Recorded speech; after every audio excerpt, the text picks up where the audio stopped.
ભારતમાં પ્રથમ વખત હાથ સે હાથ જોડોનું આયોજન હાડગુડના યુટ્યુબ અને ફિલ્મ એક્ટર સૈયદ નૌશાદ અલી બચ્ચનનું કોંગ્રેસના વરિષ્ઠ નેતા શક્તિસિંહ ગોહિલ દ્વારા રાજકોટમાં કરવામાં આવ્યું સન્માન। તારીખ 23/3/2024 શનિવારના રોજ રાજકોટમાં યુટ્યુબ કલાકારોને પ્રોત્સાહિત કરવામાં આવ્યા હતા। એક્ટર અને એક્ટ્રેસ, સિંગર, ડિરેક્ટર, ફાઇટર, લેખક સહિત વિવિધ 14 કેટેગરીના 850 એવોર્ડ અપાયા। ઇન્દ્રનીલ રાજગુરુના માર્ગદર્શન હેઠળ જયેશ ઠાકોર દ્વારા આયોજન કરવામાં આવ્યું હતું, જેથી નાના મોટા કલાકારોને મોકો મળ્યો।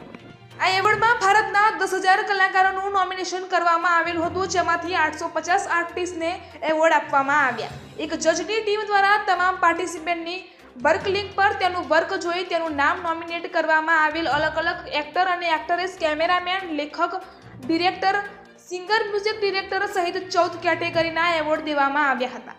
જેને પણ યુટ્યુબમાં વર્ક કરેલ છે અથવા સોંગ ફિલ્મમાં વર્ક કરેલ છે જેવી નાના મોટા કલાકારોમાં પણ ખુશીની લહેર જોવા મળી હતી। સંપૂર્ણ કાર્યક્રમ નિઃશુલ્ક રાખવામાં આવ્યો હતો। અહેવાલ ઇમરાન સૈયદ।